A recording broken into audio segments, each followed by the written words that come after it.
Hey, welcome to HOWZA channel. In today's tutorial, you will learn how to change PIN in Windows 11. Click on Windows icon on the taskbar. The menu will pop up. Click on Settings. Select Accounts from the left side list.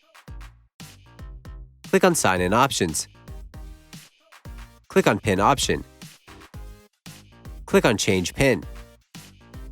A new window will appear. Enter your old PIN. Enter and confirm the new PIN that you want to use. Click OK. The PIN has been changed. You can also disable PIN option. Go to Remove PIN. Click on Remove. Confirm your choice and click on Remove. Enter your account password in the pop-up window.